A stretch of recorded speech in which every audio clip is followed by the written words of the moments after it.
नमस्कार दोस्तों, आज हम अध्ययन करेंगे भिन्न के बारे में। मेरा प्रयास रहेगा कि ये आपको बहुत अच्छे से समझ में आ जाए और आगे आपके इसमें किसी तरह का कोई कन्फ्यूज़न नहीं रहे। सबसे पहले हम देखते हैं भिन्न किसे कहते हैं, यानी फ्रैक्शन होते क्या हैं। एक उदाहरण देके बताता हूँ। ये मान के चलो कि हमारे पास में 4 लड्डू हैं और उन 4 लड्डुओं को हमें 2 लोगों में बांटना है, तो हम दोनों लोगों को 2-2 लड्डू दे देंगे। तो उसमें हमें कुछ नहीं करना पड़ा, ये बहुत ही आसान है। अब इसके दूसरी तरफ देखो कि हमारे पास में लड्डू तो है 1 और वो लड्डू देना है 2 लोगों को, तो हम क्या करेंगे? सीधी सी बात है, लड्डू के 2 टुकड़े कर देंगे और दोनों में बांट देंगे, आधा आधा लड्डू। लेकिन उस आधे को लिखे कैसे? समस्या यहाँ है। तो लिखने के लिए जब ये पहली बार समस्या सामने आई तो उसको कैसे लिखा गया है कि लड्डू के टुकड़े कितने किए। ध्यान है, वस्तु कितनी है? 1 ही है। इसके टुकड़े कितने हुए? जितने टुकड़े हुए वो तो आ जाएंगे नीचे। फिर 1 को कितना टुकड़ा मिला, कितना भाग मिला, वो आएगा ऊपर। इसलिए आधे को क्या लिखा जाता है? 1/2। तो 1/2 लिखा जाता है। आप कह दोगे कि नहीं, आधे को तो 0.5 भी लिखते हैं।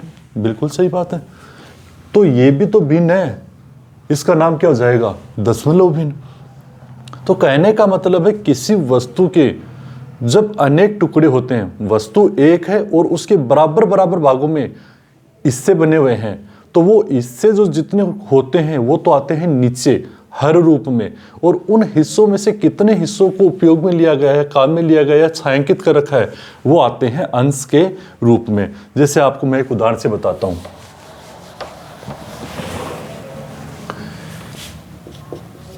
ये कोई एक आकृति है और इस आकृति के हमने बराबर बराबर इससे कर लिए। तो सबसे पहले तो हम ये देखें कि हमने इसके कितने बराबर भागों में बांटा है। तो 1, 2, 3, 4 और 5। इस आकृति को हमने 5 बराबर भागों में बांटा, तो हर के रूप में यानी नीचे लिखा जाएगा 5। अब इनमें से 2 भागों को हम छायांकित कर देते हैं, यानी कि 2 भागों को हम क्या कर देते हैं? छायांकित कर देते हैं। अब इसे भिन्न रूप में किससे लिखेंगे? 2/5, यानी कि कुल भाग कितने थे? 5, उसमें से छायांकित कितने हैं? 2। तो ये हो गया भिन्न रूप। अब अगर मैं आपसे ये कहूं कि इसके 2/5 तो समझ में आ गया, क्या ये 7/5 हो सकता है या नहीं हो सकता? हो सकता है। कैसे होगा? इसी तरह की कोई दूसरी आकृति है और उसके भी कितने भाग बने हुए हैं? 5 भाग बने हुए हैं। होता क्या है कि जब इसकी आकृति के तो 500 के 500 भागों को छायांकित कर दिया और इस आकृति के कितने भागों को कर दिया? 2 भागों को, तो ये हो जाएगी 7/5। यानी पहली आकृति तो पूरी छायांकित हो गई और दूसरी आकृति में कितना? 2/5 छायांकित हो गया। इस तरह इसको इसे लिख देंगे 1 सही 2/5। अब देखो हम आगे समझते हैं इसको। तो भिन्न आपको समझ में आ गया होगा। भिन्न का मतलब होता है कि किसी वस्तु को जब बराबर भागों में बांट दिया जाता है और उसमें से किसी अंश को दर्शाना हो, किसी भाग को दर्शाना हो, तो कुछ भाग को दर्शाने के लिए हम भिन्न का प्रयोग करते हैं। आगे आता है साधारण भिन्न। साधारण भिन्न का मतलब है जितने टुकड़े किए हैं, जितने टुकड़े किए हैं उन टुकड़ों से कम अगर अपन काम में ले रहे हैं, यानी कि उचित भिन्न कौन सी होती है? साधारण भिन्न कौन सी होती है? जिसमें अंश तो होता है छोटा और हर होता है बड़ा। ऐसी भिन्न जिसमें अंश तो होता है छोटा और हर होता है बड़ा, वो भिन्न कहलाती है उचित भिन्न। क्योंकि 5 में से 3 टुकड़े काम में लिए जा सकते हैं।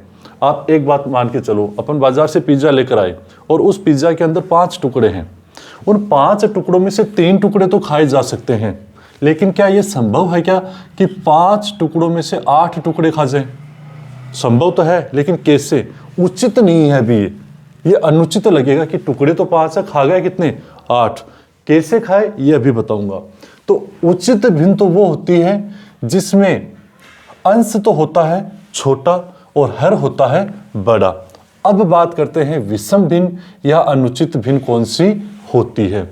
तो विषम भिन्न या अनुचित भिन्न वो होती है जिसमें अंश तो होता है बड़ा और हर होता है छोटा। अब बताऊं ये कैसे संभव है। ये मान के चलो कि ये पिज्जा था और इसके अपने कितने टुकड़े कर दिए, 5 टुकड़े कर दिए, 1 2 3 4 और 5। एक और ये यहाँ पर दूसरा पिज्जा है, इसके भी कितने टुकड़े हैं, 5 टुकड़े हैं, 1 2 3 4 और 5। अगर हम इस एक पिज्जा में से 3 टुकड़े खा रहे हैं तो क्या हो जाएगा 3/5। लेकिन यहाँ क्या हो रहा है 8 टुकड़े खा रहा है जबकि टुकड़े कितने हैं 5। ये कैसे संभव हो रहा है। 8 टुकड़े 1 2 3 4 5 यानी ये पिज्जा तो पूरा खत्म और दूसरे वाले पिज्जा में से 1 2 और 3 टुकड़े खा गया।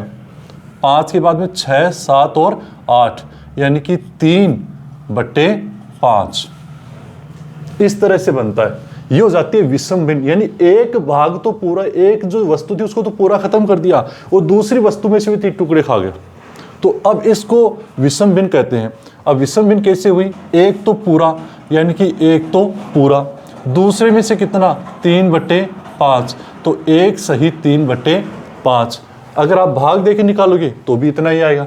जैसे 8 के अंदर भाग कितने का लगा दिया 5 का, 5 एकम 5, कितना बचा 3, लिख दो 1 सही 3/5, 1 सही 3/5।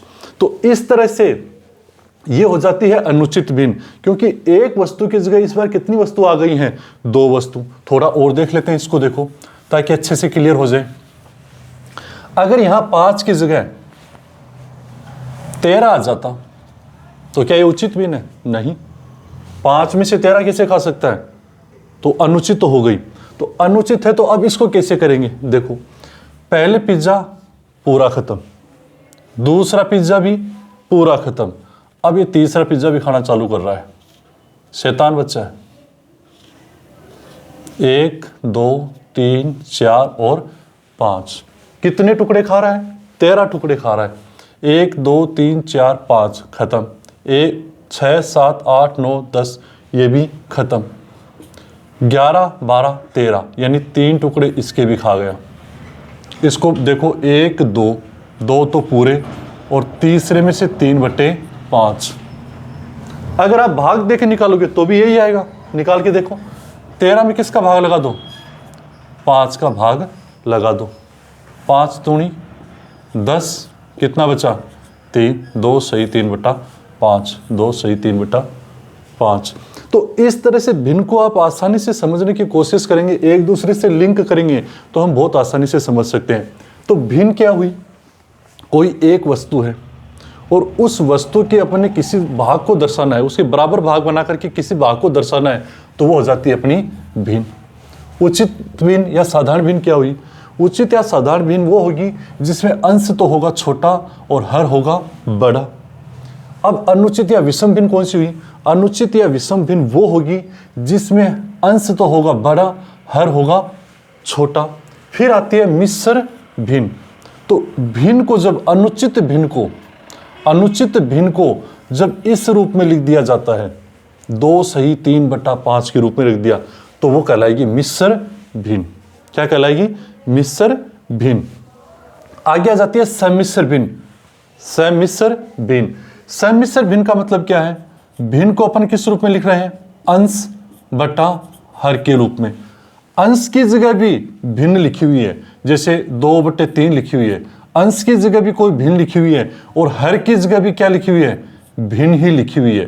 तो ऐसी जो भिन्न होती है उस भिन्न को क्या कहते हैं अपन, सम्मिश्र भिन्न। तो ऐसी भिन्न जिसमें अंश की जगह भिन्न होती है और हर की जगह भी भिन्न होती है, उसे हम कहते हैं सम्मिश्र भिन्न।